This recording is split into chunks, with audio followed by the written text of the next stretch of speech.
Welcome to the Speak with People podcast, where we believe that healthy communication is the key to unlocking your leadership potential. We are the go-to resource for leaders looking to greatly improve their communication skills, whether it's one-on-one interactions, team settings, public speaking, or digital communication. By improving these skills, leaders can create stronger connections and drive positive change within their organizations. Each and every episode, we sit down with experts from various fields from around the world, just like you're grabbing a coffee with them, to dive into real practical conversations. Our goal is to help you transform your communication skills so you can lead more effectively, build stronger relationships, and make a lasting impact. So go grab your favorite drink, settle in, and let's learn together.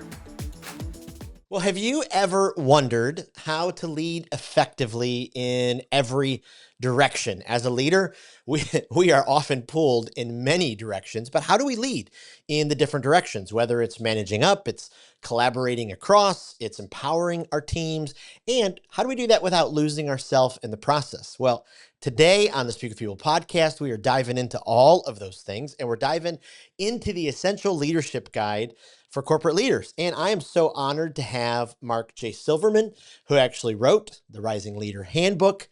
And we're going to dive into this. And Mark is a best-selling author. He's a leadership coach. He's a podcast host, and you are going to absolutely love his story. One of the things that I've actually loved since I've gotten to know what Mark does, he recently had on a guest on his podcast, one of my all-time favorite leaders who wrote one of my all-time favorite books, which is Never Eat Alone by Keith Ferrazzi. And so that was an incredible episode. We'll link it in the show notes so you have it. But I mean, his story is incredible. He was actually homeless at one point. A decade later, he found himself as a millionaire. He has an incredible story. Get ready to be encouraged and inspired. Mark, thank you so much for being on the Speak with People podcast. It's a pleasure to be here. It's been such a professional experience from the time you contacted me to everything that you do and the research that you do. So, and the other shows that I've listened to that you've produced, just the breadth of guests and topics, really cool. So I'm really glad to be part of it. Well, I'm loving it. And so, hey, for our listeners, could you just take us a little bit into your story, who you are, what you do, what's kind of got you to this place? So what got me to this place was really kind of strange. As you mentioned, like when my story starts with living in my truck and being 135 pounds and a drunk and an addict. And Wow. it was my brother who in 1989 got me sober. Wow. And I was just writing about this for my new book. It's a little more raw because I don't, I talk about leadership and time management and stuff like that. And I'm talking about some of these things. I would never have expected that I would be a, quote unquote leadership coach. But my journey from, not having any prospects in life to going to college and taking 12 years to get a college degree, getting, my first professional job outside of the restaurant business, and really struggling to find my way with people who had been to college, who had been lacrosse players and had prep schools and all of that stuff. Finding myself in the midst of all those people was, for me, I guess, a training ground in communication. It was a training ground in learning how to read people, to get people to champion me, because I was a decade behind everybody that I knew.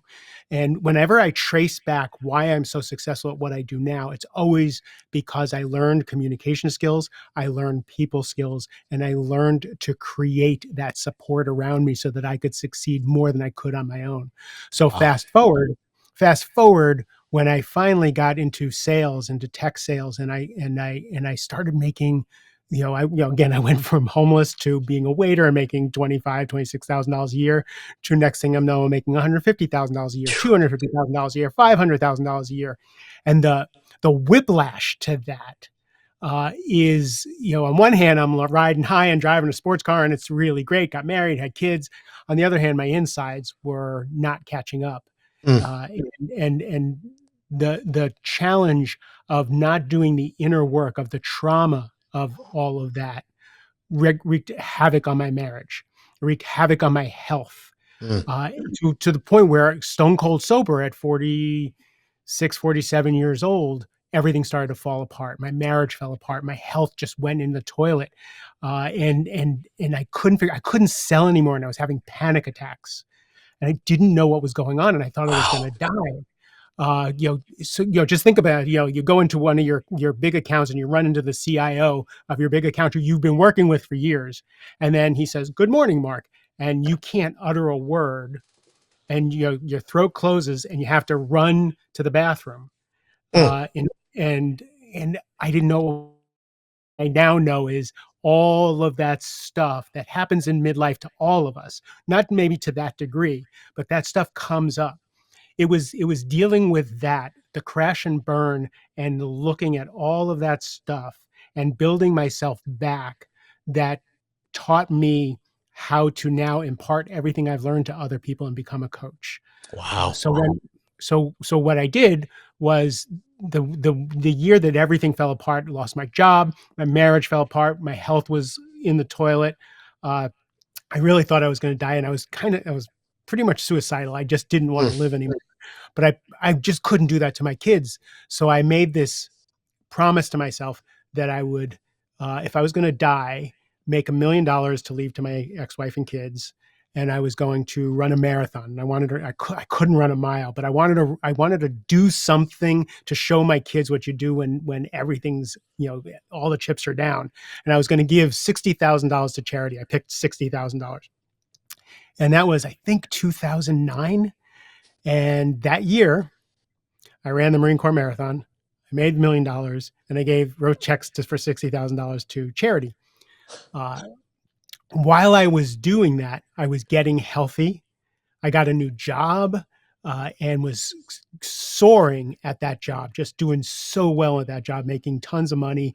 I was training for the marathon, which we can talk about how having a little side thing like that is rocket fuel for your career. Wow. But the most important thing I was doing was I was listening to every self-help book, every spiritual book, everything that I could that would help me build this new person back, because it all fell apart. So who was Mark Silverman going to be? And I needed to create him going forward. And in that creation, I met a man named Alan Cohen, who wrote a whole bunch of books. He was one of the authors, part of Chicken Soup of the Soul. He wrote, How Happy as Are You as Happy as Your Dog? All these great books. And he's the one who mentioned coaching to me. And I was like, "What's coaching? I'm a salesman." And he talked me into taking his coaching course. When I took his course, it was my ex-wife who said, "This is it. I've been telling you for years you need to teach people what you do." And I was like, we thought it was going to be HR or something like that. And I needed to make $500,000 a year just to keep above water, Right. with my elderly parents, my kids, everything. But when we found coaching, that was it. And she encouraged me to drop it all. And she depended on me because I was giving her $10,000 a month to stay afloat. She's the one who encouraged me to become a coach. And that was, finally after 50 years of living at that point, I was doing the thing that I was born to do. If you're born to do anything, and I've been doing it now 11 years, 12 years, 13 years. Wow, a long time. That's absolutely incredible. Wow. I mean, we could do probably multiple episodes just on pieces of your story there. And you said something that's so incredibly powerful that we touch on from time and time again in the podcast, but just, we're not, especially as leaders who communicate, we are not going to communicate in healthy ways. We're not going to lead in healthy ways if our Hmm. inner world is in shambles. And I love that you brought that up because that is so powerful. Again, I think one of the reasons I'm effective with my clients is because instead of playing whack-a-mole with behaviors and skills, we do teach behaviors and skills, but Sure. I go underneath to what's going on with people. What are the automatic responses and reactions and the things that people make up in their minds about every situation? I go underneath that stuff, and when we pull that stuff out of the root, the behaviors and the skills change on their own. Wow. Wow, I love that. I love that. Okay, so going to this book, The Rising Leader Handbook, what got you to this place where you wanted to, provide, provide a handbook to leaders to say, hey, if you know, it's great you're a high achiever, but let's help you be an effective leader. What got you It that was place where you wanted it to? was an accident. It was an accident. I wrote Only Tens, my first book that just Yeah. sold like crazy and kind of put me on the map. I wrote that book for myself. And by the way, your listeners can go to my website. They can get that for free. I give away either hard copies or electronic copies of Only Tens for free. Wow. Um, but I had been coaching now. I'm 62, so I've been coaching for over a decade, and we were looking at what was I going to do for group programs because it was time to go one to many, and I've been hesitant to do that. I didn't want to do Only Tens. I didn't want to do time management stuff, and a friend of mine said, why don't you do what you do all day every day with your clients, which is leadership training and coaching. And I never thought of myself as a leadership coach, even though I work with C-suite executives, never occurred to me that I was a leadership coach. So we sat down in my office and we just started codifying what it is I do with my clients every day. And I never thought that there was a method to the madness. Never in a million. I'm severely ADHD. I don't know that I actually have a rhyme or reason for anything. And when we started looking at what I take my clients through, who actually hires me. So the people I get hired from are usually the CEO. Usually a CEO has heard about me and they have someone on their team who is a high achiever, who is super Mm. talented in so many ways, but it's their leadership skills. Either they're a micromanager and they can't get out of the weeds and can't elevate themselves, or they're a bull in a china closet, right? They're the rainmaker, but they just destroy everybody in their path, or they're too analytical and they freeze up and they don't offer their perspective in meetings. And I get a call because I can unhook those things. So how Mm. do I do it? So that's where we got leading up, becoming a trusted advisor, because I get calls from CEOs and how can you unlock this person so they can be the person I need them to be? 3 of my clients got promoted to CEO last year when the CEO sat down because they were now the obvious next ones in line. So Wow. leading up, we start with leading up mostly selfishly, because once I get the CEO on board and they're happy with the behavior, I get a renewal. So we start with leading up, becoming a trusted advisor. How do you learn who your boss is? Who's the CEO? What are their triggers? What are their values? What do they need? Right. And when you can start being that calm in the storm for that person, you're now the go-to person. The trickiest thing is leading on a team of powerful peers who all have their own ambitions, all have their own agendas, all are fighting for resources, right? And attention. How do you lead on a group of other leaders? Right? That Mm. was the hardest thing for me because I could either I'm really good at either taking charge or falling back. Hmm.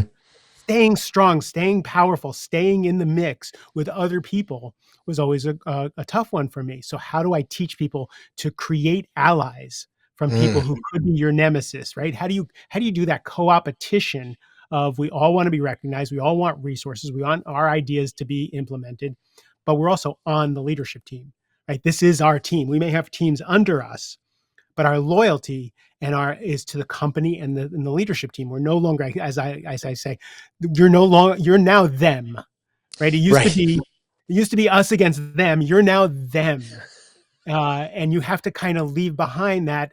It's my team against the world. Now you have to straddle both worlds. Then there's of course leading your team, which everybody talks about. And then the most important thing is leading yourself. How do we use your relationship with your boss? How do we use your relationship with your peers?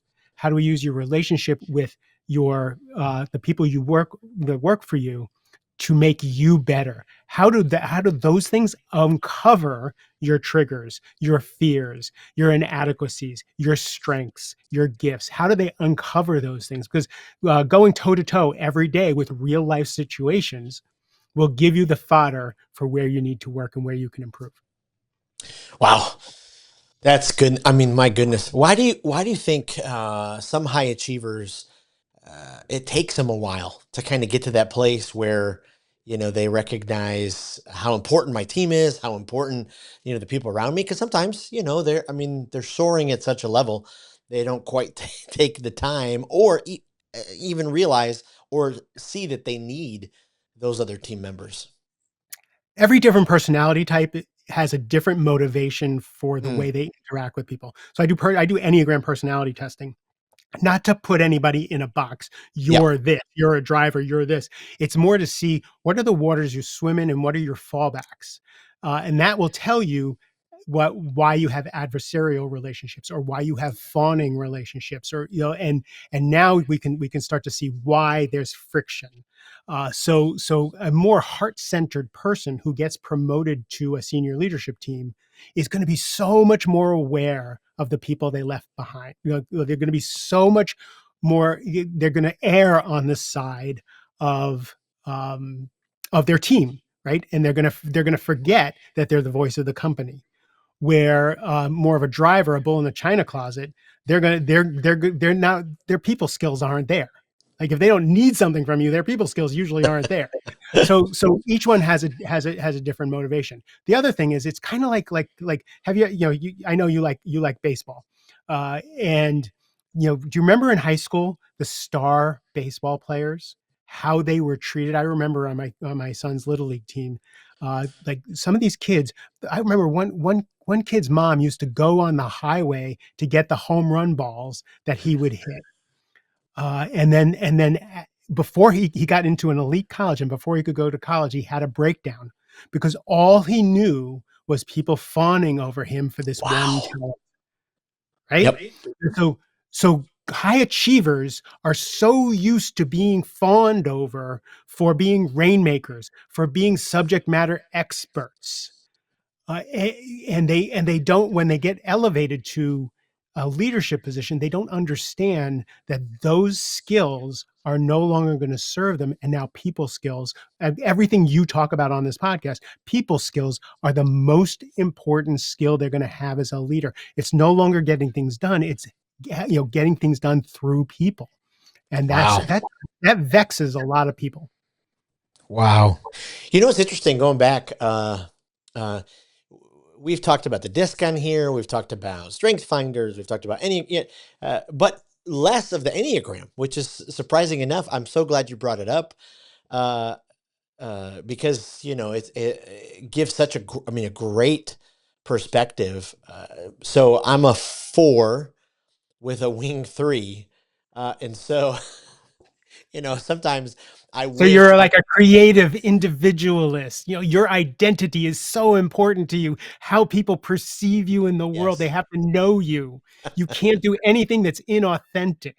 yes, yes, and sometimes I wish I was that 8 who could just you know barrel right through it. It's Right, you know, the driver, right? Or I yep, wish I was a 3, which is the competitive achiever, because they just put their emotions aside and get shit done. yep, And I wish I could be that way, and I'm not. I'm an Enneagram 2. I'm the happy helper. I okay. get my value from how much value I give to somebody else. Mm. Oh, I love it. That's so fantastic.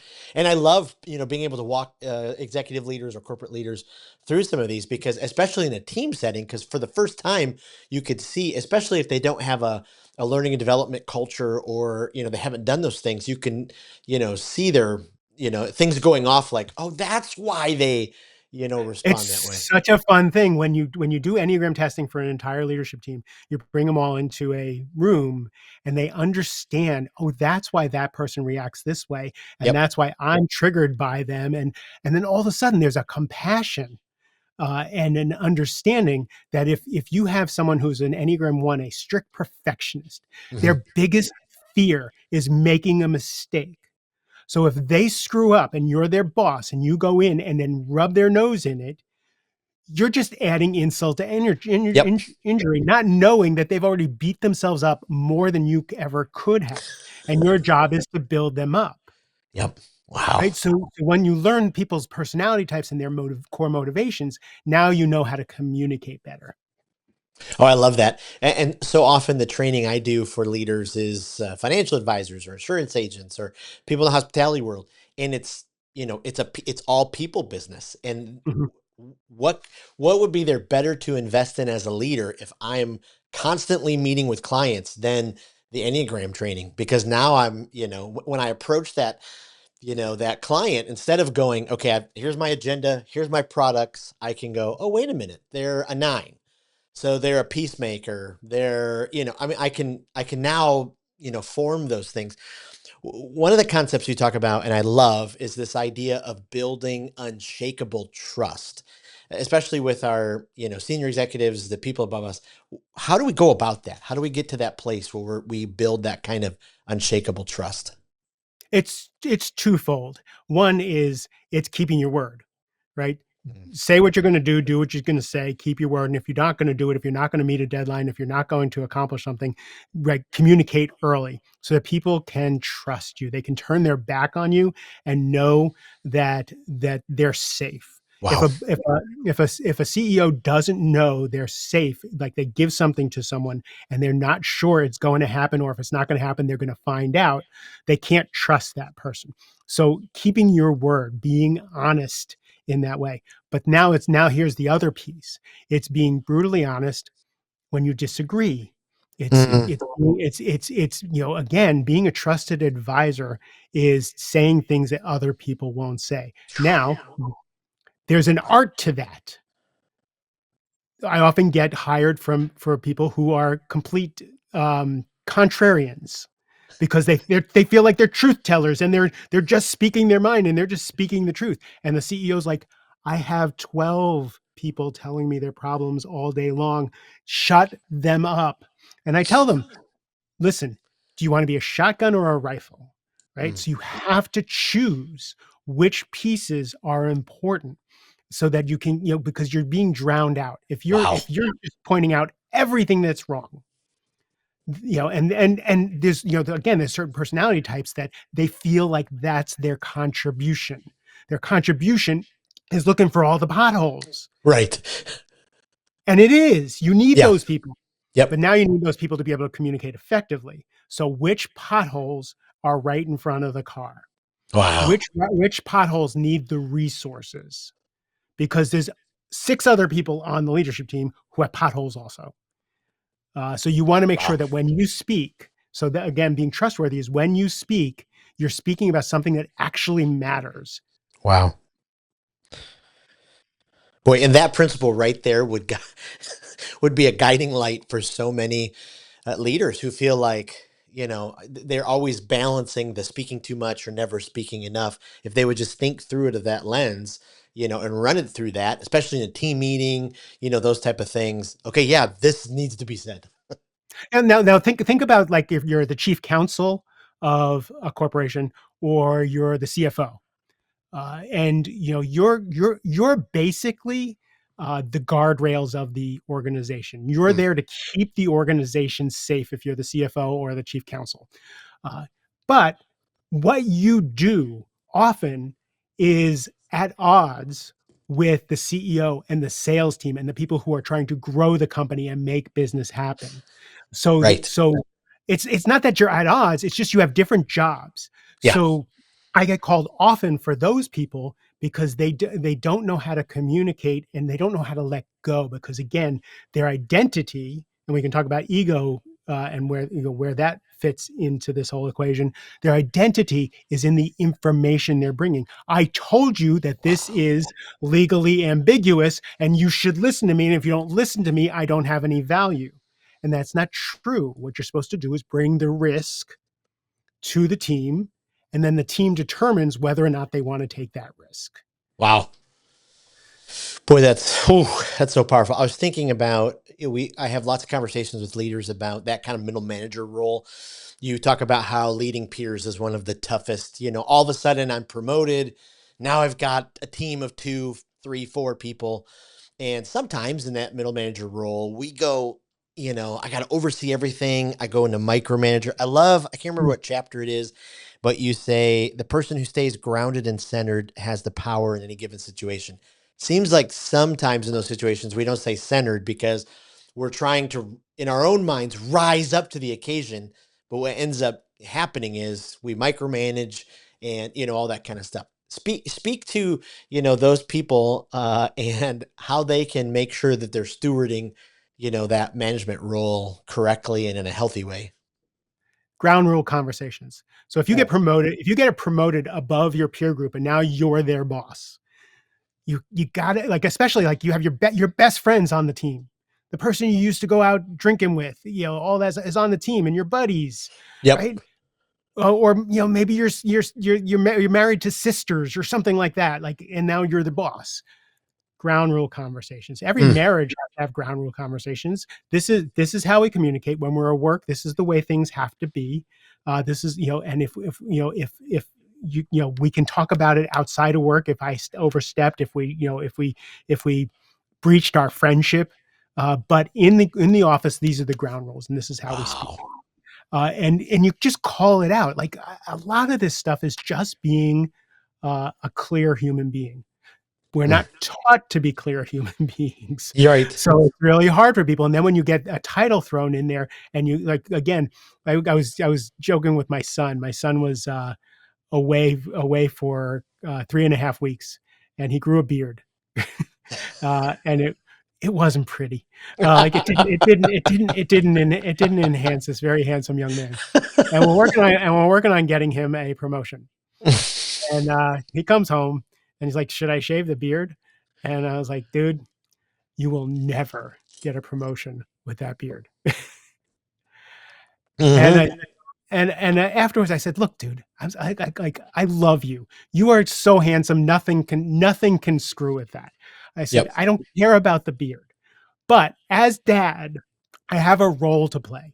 And one of my roles is helping you succeed in life. So I'm sorry if I'm an asshole, but I got to tell you, you can't walk into the office with that beard if you want to get promoted. Like, now it's your choice. I'll support you in whatever your choice is. I did my job and let you know." So being candid with love is, as Kim Scott says, is the best policy. Oh, I love that. I love that. It is interesting. We talk about this on the podcast quite often. Right now we have 4 generations working together. And it's such a fascinating time. Boomers communicating with millennials, Gen Z trying to communicate with, Gen X. And, like my 20-year-old has, probably 10 tattoos on his arm. I'm not a tattoo person, and I'm kind of going, okay, if you want to get a job someday in the corporate world, you're going to be covering up your arms a lot. And I know in some places I'm covered in tattoos. Yes. My son's no tattoos. I'm covered in tattoos. Yeah. And I know it's more and more accepted and all those different kind of things, but you're right. There are some things about how we carry ourselves, our appearance, that we've got to pay attention to. Okay. I need to pivot for a second, because in your corporate career, 90 million in sales is, it's nothing to, forget about.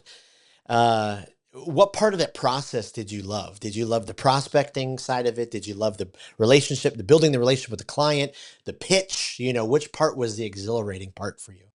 I'm the worst prospector in the entire world, and including for my own business. Like, if I didn't have such a robust referral, like, people refer to me, otherwise I'd starve. I have a full practice because people refer to me, but if it was left up to me, I'm screwed. I'm a rabid introvert. When I quit drinking, I just became a rabid introvert. Yep. My favorite part, two. One was bringing people together. I loved bringing the C-suite executive together with my C-suite executive, together with their technical team, with my technical team. And I loved navigating and bringing all of those people together. Because, again, my skill, people. And then the other thing, only in hindsight, is I loved fixing problems. I loved being the hero. It's the end of the quarter. It's a $5 million sale. It's going to make the year, but it's stuck in legal. And they say they're going to wait until the calendar turns over. Mark, what are we going to do? And I love that shit. Yeah. Like, in hindsight, only in hindsight, though. Like, that was so, that really helped my ADHD and the adrenaline junkie that I was. Oh, I love that. So with that, then the other side, you talked about your burnout and, probably that pace, the pressure, all of that, added to it. What have you learned about some ongoing practices or, habits that you had to learn, how to keep yourself, a little bit, especially your inner world, all of those Mm. kind of things, a little bit more regulated. I would love your knowledge on that. Sure. So the thing that burnt me out wasn't the pressure of the Mm. job. The thing that burns people out is not the game. It's the head trash that goes with the game. The pressure of the game is maybe at a 5. But then you put on that, all the expectations, all your fears, all your inadequacies, all your imposter syndrome on top of Yep. that 5. And now it's tenfold and it's a 50 and you can't handle it. So for me, I had to learn the difference between what was real pressure and what I was making up in my head. Again, I was the homeless guy trying to prove to everybody that I belonged in Hugo Boss suits, right? And Wow. dressing that up. But that's everybody I meet. Everybody I meet throws this added pressure on themselves rather than dealing with what reality in front of them almost always. Almost everybody I see walks around as if they're going to be homeless tomorrow. Wow. If they make one wrong move, they're not going to be able to feed their family. If they make one wrong move, everybody's going to find out they're a fraud. Like whatever their Achilles heel is, they're so afraid that that something's going to happen that's going to have the whole house of cards fall apart. And I think, I think around 9/11, the U.S. psyche started to get a little more fearful, a little more angsty. Hmm. COVID just threw it into overdrive. Now with AI, I think you and Damon Lemke were talking about Hmm. the rate of change that's happening in 2025. Like I'm pivoting the way I'm doing my podcast. I'm going to be talking about this conversation more because I think the rate of change in 2025 is going to be something we've never experienced before. So how do we feel safe in a world that feels unsafe Wow. to me? And I don't mean like it could feel unsafe because we're in danger, but it could also feel unsafe because I don't know what to do with AI. I don't Right. know how AI affects my job. I have a skill. And do I have 5 years? Do I have 10 years? Do I have Yep. to go? Like, what do I have to do? What's with the political situation? Whether you were for or against whatever's happened in our political situation, it's gonna be a roller coaster, Yep. Yeah. right? So what's gonna happen when someone says they're gonna cut $2 trillion from the deficit? What does that what from the budget? What does that mean to industries worldwide? So I think there's a lot of uncertainty. So I think practices that can ground you and center you in your safety. Wow. I think your spirituality practice is really important. Are you connected to your God, to your source, whatever flavor you have? Are you connected to that thing that you know is part of you? Are you connected to your family? Do you have your support system? Like if you're not, and again, what 40, 50-year-old man has kept up with their friend group? Maybe they go golfing or maybe they go have a Right. beer every once in a while, but who they going to call when they're like, I may lose my job tomorrow? Like, I don't know. Like, yeah, do you have friends who you can share those fears with? Can you share those fears with your spouse? I've talked to so many men who would never tell their spouse that they're scared because they Mm. don't want to burden them. And I'm like, I know your wife. She would totally be on, like, she's totally in your corner. How do you share those things? And then creativity, like, are you exercising? Are you taking care of yourself? Are you painting or golfing or building something in the shop or doing yoga or doing those things on the side? Are you becoming a well-rounded person? Yep. Because I believe that if we're more relaxed, and I think creativity and exercise and friendships, all of that stuff helps us be more supple and more flexible. We can handle the changes that come in our lives better. It still might suck, Yep. but we'll be able to handle it rather than freezing right up. Because if we're brittle and tight, those things can feel just horrible. And you can watch a robust human being. I was just talking, someone very close to me lost their job, Mm. and they were at this company for 12 years, and they just out of the blue got fired. And they're dealing with the self-esteem issues now. They never dealt with self-esteem issues before in their lives, never. And now all of a sudden, like losing a job can just go right to the core of that.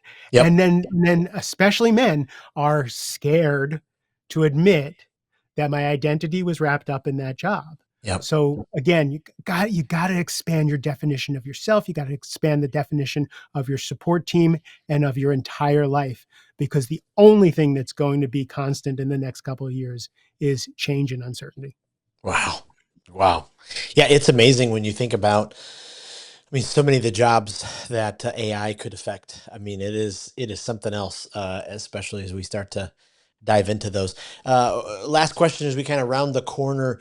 If a leader listening today is going, okay, I want to make some transformation, but if there's only one, you know, transformative change that I could really work on that would help, leverage maybe my leadership influence in each of those directions. What would that change be? What would that habit that I need to hold on to?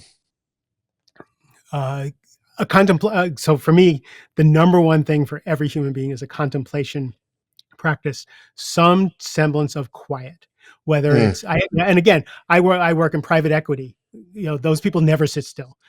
So it could be as much as having a cup of coffee without a phone. Could be going. I have people go on walks without a phone, without music, with words, just to take stock. Maybe I can get people to journal or meditate, which is usually, it takes a little while to get there. But the reason for that is I want them to learn about themselves. If they can learn about themselves, then they can learn about their triggers and their so most unuseful, is that a word? The most behaviors that are not useful in the workplace come from some sort of trigger. Like when we're grounded and centered and we're doing good, we usually can handle situations. It's when we're scared or don't know or caught short that we do things that are detrimental. So if we can learn what those things are, what those situations are, we can regroup faster and create less damage. So that's what I want. I want people to learn who they are and how they show up in the world so that they can show up better each time. Wow. Unbelievably powerful. As we finish a couple of rapid fire questions, we're building this, our listeners know, this online communicators library, so everybody can go and kind of grab onto some new resources. Is there a speaker that you just, every time you hear them, they just check every box, you can't wait to refer them, they're just, top on your list? Right now, I've been listening to a lot of Michael Singer. He wrote The Untethered Soul, and have been suggesting him a lot, especially for uncertain times. That's great. If you're a podcast listener, is there a development podcast, a guilty pleasure podcast that you just absolutely love? I'm really enjoying Diary of a CEO. Oh yeah. I didn't think I would. I thought that would. I didn't think so, but he's been having some conversations lately that are, I think, are really relevant and useful. And Rick Roll is kind of my hero. Like he's just great. Now, probably the most difficult one, is there a book that you think, yes, every leader, you've got to read this? If there's no other book you're going to read this book. Yeah, Coaching Habit by Michael Bungay Stanier. And his newest book, How to Get Along with Almost Anyone, is also just as good. Those two books, again, because for communication, this podcast is a lot about communication. Those are two really good shortcuts. Wow, I love it. Well, Mark, I got to tell you, as I've kind of gone through your book, I love how you formatted each chapter. I love the breaks. I love the resources. I'm a resource junkie, so the QR codes, the frameworks. I was so modern with the QR codes. I was so proud of that. I mean, it's just absolutely fantastic. So where's the best place to send our listeners to find out more about you and each of your books and all of your resources? Everything is at Silverman.com, markjsilverman.com. Again, you can get a free copy of Only Tens there, either hard copy or soft copy. My podcast is there, the Rising Leader Podcast. There's a whole bunch of like short little videos that I made, because all of my clients are like, Mark, I'm not reading your book, just make me a video. So they're all there on the website for free. Unbelievable. Well, we'll put that in the show notes. We'll put that in we have a group called the Speakers Group on Facebook, and we'll go in our email. And Mark, I can't thank you enough. Your unbelievable vulnerability is so incredibly powerful. It's so inspiring.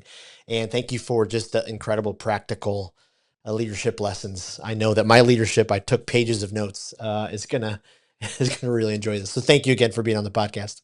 Thank you for leading such a good conversation. Thanks for tuning in to today's episode of the Speak with People podcast. It means the world to us when you share this episode. Thanks for liking, subscribing, or following the podcast. That really does help the podcast get into more ears and into more leaders listening. Also, don't forget, we have 2 exciting resources for you. The first is go to Facebook and join the Speakers Group. This is a community designed for leaders who want to grow their communication skills. Also, go to speakwithpeople.com/skills library to access the Communication Skills Library. It is an online resource chock filled with resources that will inspire you and transform you and grow your communication skills. Thanks again for being a part of the listening community. We cannot wait for the next episode.